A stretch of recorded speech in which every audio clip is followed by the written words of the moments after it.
Kalyani, if I could come back to you, sir, and talk about the road ahead as far as acquisition is concerned. And, I would imagine that we are likely to see another improvement over the previous year's budget.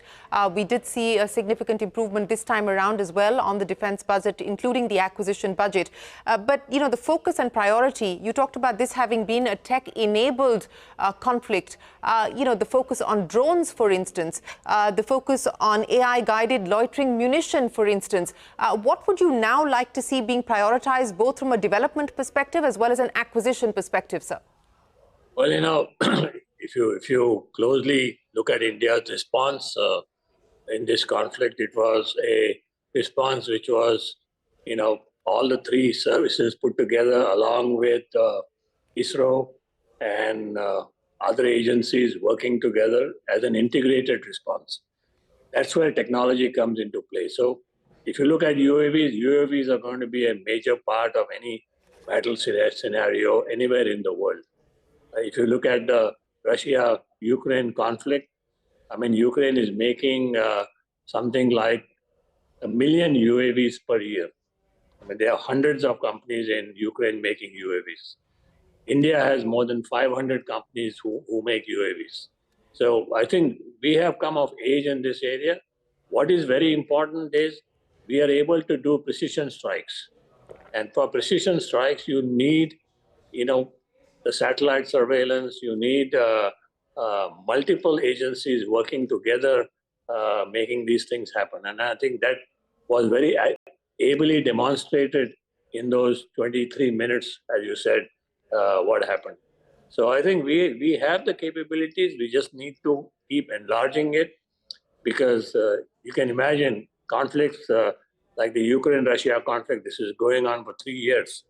Now, we had a conflict that went on for less than half an hour.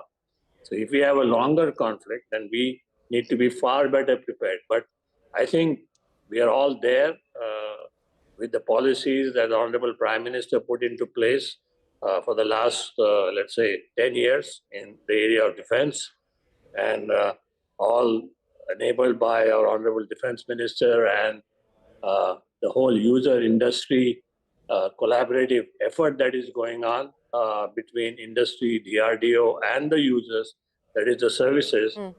We are all moving forward at a very rapid pace. There are a lot of things that you don't see that are happening in industry, but I can tell you and assure you that we are moving forward at extremely rapid pace. And this is not only good for our defense, but is also good for our overall economic and industrial development. Why don't you give us a sense of what is happening behind the scenes within the private sector in the defense space, Mr. Kalyani? What exactly is moving forward? I'll give you, for example, I can't give you specifics, but I'll give you an example. In the artillery sector where we are involved, we have weapons which are far more advanced than anywhere in the world today. That's one. Second, if you look at in armored vehicles, whether tracked, wheeled, India is moving ahead with new equipment designed by DRDO, but produced by Indian industry, and with much higher technical capabilities than what we have today. And all this is with integration with AI, digital, and everything else that's there anywhere in the world. So I think we are pretty much moving ahead. In terms of electronic warfare, I think whether it's anti-drone warfare, whether it's jammers, whether it's, those kind of things, we are moving ahead pretty fast. There are many companies working in this area. In terms of software-defined radios, again, that's an area where we are moving very rapidly in terms of technology. So every area you are moving in technology up ahead. And the good thing is all this is converging in every equipment that you make.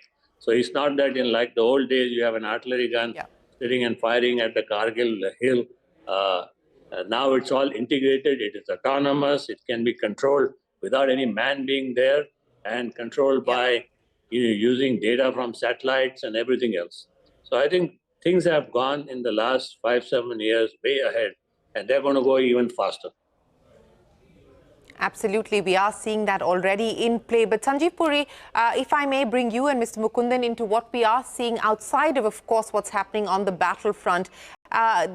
In the midst of this, we are seeing this global reset, where if I could loosely say trust is being replaced by trade. I mean, here you have a situation where President Trump is now even talking about a possible deal with Iran while he's touring the Middle East. So, Sanjiv Puri, as we look at the world today, how India is best placed to navigate on the trade front in a world which is in a geopolitical flux.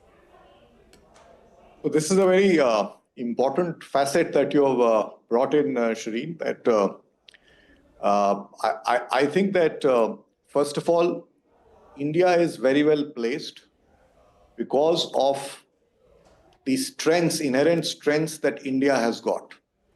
India has got the capacity to produce at scale economically of world-class quality. India has the talent, and India is also a services powerhouse, a powerhouse of some of these frontier digital technologies also. So India, from its own competitiveness perspective, is well placed. Now, we have seen several policy reforms over a period of time. Several of them have happened that make India a competitive destination. There are several successful examples. I think the world is also looking for supply chain resilience, which becomes even more important in a world where there is, when there are these trade fragmentations and also, the certain geopolitical shifts happening. This becomes very important, and scale can only come from India in many of these areas. So that's, having said that, I think the way to go is what is being done is we need to stitch our own bilateral trade deals in alignment with national interests.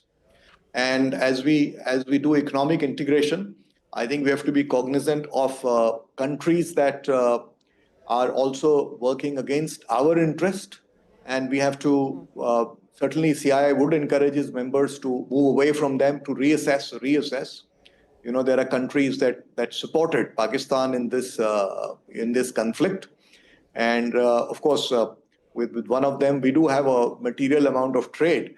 And I think it's not in India's interest to, not in national interest for us to pursue that. We should be reassessing what are alternatives that we have got. Are you suggesting, Sanjiv Puri, that India break trade relationships with Turkey, with Azerbaijan? Azerbaijan, of course, is too small. Even Turkey, in the larger scheme of things, is about $10 billion. But are you suggesting that we break, trade ties with Turkey? Look, before the conflict happened, we had a trade of about 40 million with Pakistan, or something of that order, right? It was small. So all I would say right now is that we must reassess, and we must definitely look at alternatives. We should certainly reduce, or if possible, eliminate economic integration with such countries. Why should I? I mean, it goes without saying, why should you be creating economic activity for places that are working against national interest? The national interest must come first and foremost. And I'm very happy to see, a lot of Indian consumers in this true spirit of nation first are kind of cancelling their the tourism or the holidays, vacation they wanted to take in some of these countries. That's, I think, absolutely the right thing to do. Why should we be creating economic activity for countries that will work against our interests? That's the principle. India's self-interest is the first. And therefore, very strong reassessment and as much as possible, realignment, I think, is something that I would encourage everybody to think about. And yes. Coming back to what the question that you raised, I think fundamentally in this whole, the very hyper-dynamic evolving trade scenarios, I think the way to go is to, one, focus on domestic drivers of growth, which the government is very well doing and has done over several years. And the advantage is India is a very consumption-driven economy. The second pillar we need to strengthen is our integration with global value chains. Exports is just 12% of GDP. How do we take that number up? And towards that, I think the bilateral trade agreements that India is pursuing, that's the right way to go. I think that's the way to have one-to-one arrangements with countries where there are synergies and where there are mutual benefits. That's the way we should be pursuing those. And I think some of the ones that Mr. are in the Mukundan, pipeline now are the ones that yeah. will create immense value for the economy. We spoke the day that the UK agreement was done, the India-UK agreement was done. Mr. Mukundan, talking about bilateral agreements, let's talk about the US. We just had Donald Trump once again reiterate that, in fact, telling Tim Cook that he doesn't want Apple to build more in India. Also suggesting that, look, if you're building in India for India, that's fine, but anything beyond that may not pass muster. Now, that's his point of view. Whether Apple agrees or not is a different story altogether. But what do you take away from that messaging? Also, do you believe that a zero-for-zero tariff policy is the right approach? Again, Trump suggesting that India has offered zero tariffs.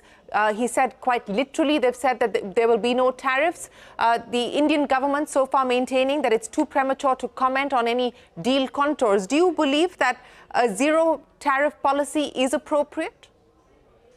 Firstly, Shireen, I think this is a world of trade partnership, as you mentioned. And I think we've already signed up with UK and FTA, and I think we are looking to sign FTA with the European Union, and I think also some kind of a deal with the US. So I think when we talk about free trade, I think there is going to be some give and take. And if that leads to zero tariff on some tariff lines, I think that is the way the world is going to shape. But that is the opportunity for India. India's opportunity is to be not just the service center of the world, but also the factory of the world, but also the manufacturing center of the world. And all the decks are stacked in India's favor. We have the talent. We don't have an aging population. We have workforce which is actually very productive. And we now have improving infrastructure. You look at it from all perspectives. I think everything is going for us. And really, the basic message which we must be pushing forward in the world stage is India is open for business. And effectively, we are looking for partnerships with like-minded countries. And really, what we want is a progress through peace and progress through partnership. That is really what we want. Even this skirmish which we had with our neighbor was a fight against terrorism. It was not a fight with the neighbor. And I think as long as there are principles on which we stand, I think we should then work with countries, like-minded countries. And I think we would certainly welcome a move from government to enhance our trade competitiveness through networks and supply chain, which we want to build. And it's all going to augur well for us. The message there from industry is very clear. The answer, the antidote to uncertainty is a strong, resilient domestic economy, and that needs to continue to be the focus of the government and, of course, of the private sector. Once again, a sharp focus on what is happening with our defense industry, the fact that the military prowess of the country has been tested and we have delivered successfully. That needs to be built on, and a more robust private-public sector partnership in each of these areas. Sanjiv Puri, Baba Kalyani, R. Mukundan, always a pleasure. Many thanks for joining us here on CNBC TV 18 to take stock of where we find ourselves post-Operation Sindoor and what it means for our economy and, more importantly, what it means in terms of the coming of age of India's defense industry. We'll take a break. A lot more coming up. Don't go anywhere. We're back in a moment.